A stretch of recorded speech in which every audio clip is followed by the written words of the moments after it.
में कांग्रेस की पहली सूची में 100 उम्मीदवार। सूत्रों के हवाले से बड़ी खबर सामने आ रही है। वहीं छत्तीसगढ़ में 40 प्रत्याशियों की सूची जारी की जा सकती है। दोनों राज्यों में प्रत्याशियों के नाम लगभग तय हो चुके हैं। कुछ सीटों को लेकर मध्य प्रदेश में पेच फंस रहा है और छत्तीसगढ़ में कांग्रेस की पहली सूची में मंत्रियों के नाम रहेंगे। बता दें कि मुख्यमंत्री भूपेश बघेल का नाम भी पहली सूची में रहेगा। छत्तीसगढ़ में कुछ विधायकों के टिकट कटेंगे। तो मध्य प्रदेश और छत्तीसगढ़ के लिए इंतजार किया जा रहा है। कांग्रेस जल्द ही जारी कर सकती है प्रत्याशियों की सूची। एमपी और छत्तीसगढ़ दोनों राज्यों में ऐलान हो सकता है प्रत्याशियों का।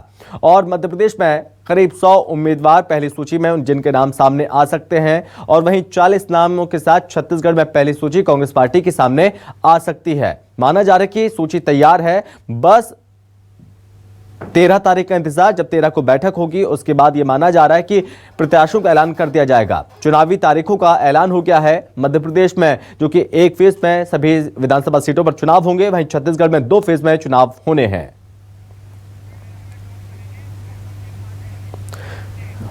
और इस पर ज्यादा जानकारी के साथ संवाददाता वैभव श्री पांडे हमारे साथ जुड़ गए हैं छत्तीसगढ़ रायपुर से। तो वैभव, इंतजार किया जा रहा है लिस्ट का, लेकिन पहली फेज में 7 तारीख को चुनाव होगा। बहुत कम समय बचा हुआ है। 13 अक्टूबर से नॉमिनेशन की प्रक्रिया शुरू हो जाएगी। तो माना जाए कि 13 तक लिस्ट सामने आ सकती है प्रत्याशियों की। देखिए, उम्मीद तो यही है क्योंकि 13 अक्टूबर को केंद्रीय चुनाव समिति की बैठक होने वाली है और ये बैठक एक तरीके से टिकटों के लिहाज से एक अंतिम बैठक होगी और इसी में सब कुछ तय हो जाना है। तो संभावना यही है कि 13 को कांग्रेस की सूची आ सकती है, लेकिन जैसा अभी तक नेताओं की तरफ से बयान आते रहे हैं उसमें ये कहा जाता रहा है कि पितृपक्ष चल रहा है, इसलिए अभी कोई सूची जारी नहीं होगी। जो भी सूची आएगी वो 15 अक्टूबर के बाद आएगी। तो 15 अक्टूबर से चूंकि नवरात्र प्रारंभ हो रहा है और 13 अक्टूबर से छत्तीसगढ़ के पहले चरण के लिए नामांकन दाखिले की शुरुआत हो रही है, तो संभावना यही है कि 15 अक्टूबर को कांग्रेस पार्टी अपनी पहली सूची जारी कर देगी। 13 को फाइनल हो जाएगा, नामों पर मुहर लगा दिया जाएगा 13 तारीख को, लेकिन सूची शायद कांग्रेस पार्टी पितृपक्ष के चलते 15 अक्टूबर को जारी करेगी। फिलहाल अभी इस वक्त कांग्रेस कार्यालय राजीव भवन में प्रदेश चुनाव समिति की बैठक चल रही है, जिसमें प्रदेश प्रभारी कुमारी सैलजा, मुख्यमंत्री भूपेश बघेल, केंद्रीय चुनाव समिति के सदस्य टी.एस. सिंहदेव, विधानसभा अध्यक्ष डॉक्टर चरणदास महंत और प्रदेश कांग्रेस अध्यक्ष दीपक बैज मौजूद हैं। उनकी मौजूदगी में एक तरीके से अंतिम निर्णय लिया जा रहा है जो प्रदेश स्तर पर जो प्रत्याशी के नामों को लेकर के, और जो फाइनल है वो तो दिल्ली से होना है। लेकिन यहाँ से अपनी जो तैयारी है उसे अंतिम रूप देने की कोशिश यहाँ के नेताओं की तरफ से की जा रही है। तो इंतजार है, इंतजार काफी लंबा हो चला है। 6 सितंबर को पहली लिस्ट आने की बात कही गई थी। आज देखिए 10 अक्टूबर हो गया है, 1 महीने से अधिक का समय बीत गया है, तो इंतजार तो काफी लंबा हो चला है। ठीक है, आप हमारे साथ वैभव बने रहिए। इस बीच भोपाल का भी रुख करेंगे कि मध्य प्रदेश में कांग्रेस को लेकर क्या चल रहा है, कांग्रेस के प्रत्याशियों के लेकर क्या हलचलें तेज हैं और कब तक, क्या 15 तारीख या उससे पहले सूची जारी हो सकती है, इसको लेकर ज्यादा जानकारी और बातचीत करने के लिए हमारे साथ सुधीर दंडोतिया जी हमारे साथ जुड़ गए हैं। तो सुधीर जी, जैसी हलचलें तेज है मध्य प्रदेश छत्तीसगढ़ को लेकर, तो क्या ये माना जाए मध्य प्रदेश को लेकर भी कि 15 तारीख तक, उससे पहले नहीं 15 तारीख तक ही प्रत्याशियों की सूची का ऐलान हो सकता है, जिसमें करीब 100 नाम, उससे ज्यादा नाम हो सकते हैं? देखिए, बिल्कुल स्पष्ट तौर पर कांग्रेस के तमाम नेता, चाहे वो केंद्रीय नेतृत्व हो या फिर मध्य प्रदेश के जो नेता हैं कमलनाथ से लेकर तमाम नेता, ये पूरी तरीके से स्पष्ट कर चुके हैं कि पितृपक्ष में कांग्रेस अपने प्रत्याशियों की सूची जारी नहीं करेगी।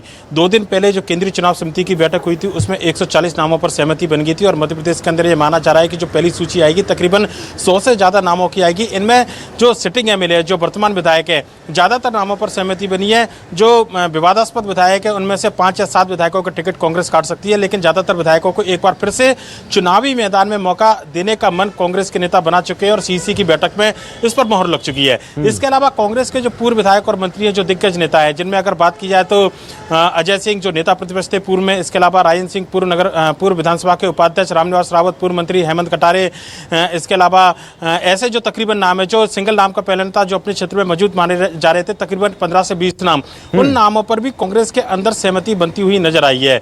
कुछ हारी हुई सीटों पर भी कांग्रेस के पास में मंथन किया गया था। ये माना जा रहा था कि तमाम सर्वे में जो नाम सबसे ऊपर था उन नामों पर भी सिंगल नाम पर सहमति कांग्रेस के तमाम नेताओं ने जताई है। और ये माना जा रहा है कि 14 तारीख के बाद यानी कि पितृपक्ष के बाद 15 तारीख को कांग्रेस अपनी पहली सूची जारी कर सकती है और ये सूची 100 से ज्यादा नामों की होगी। जी ठीक है, सुधीर जी आप बने रहिए। इस बीच एक बार फिर से वैभव का रुख करेंगे।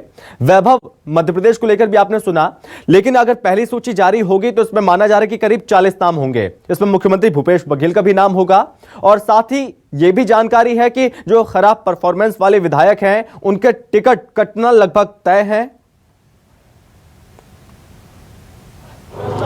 बिल्कुल, जो जानकारी है उसके मुताबिक तो यही है। और जो आप कह रहे थे कि 40 जो है प्रत्याशियों के नाम पहली सूची में आ सकती है, तो ये संभव है। 40 से आंकड़ा 50 तक भी पहुंच सकता है, इसमें कोई दो राय नहीं है, क्योंकि 50 से अधिक सीटों पर तो लगभग सहमति प्रदेश स्तर पर बन गई है। इसमें कहीं कोई झगड़े वाली बात नहीं है।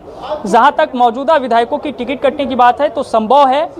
मेरी जो जानकारी है उसके मुताबिक जो 71 विधायक है, 71 में से 15 से 20 विधायकों की टिकट कांग्रेस पार्टी काट सकती है, क्योंकि उन्हें लेकर क्षेत्र में बड़ी नाराजगी है। आज ही प्रदेश चुनाव समिति की बैठक से पहले एक विधायक के खिलाफ कार्यकर्ताओं ने मोर्चा खोल दिया था, कांग्रेस भवन के बाहर प्रदर्शन भी हुआ था। तो ऐसे कई जगहों से खबरें आई है।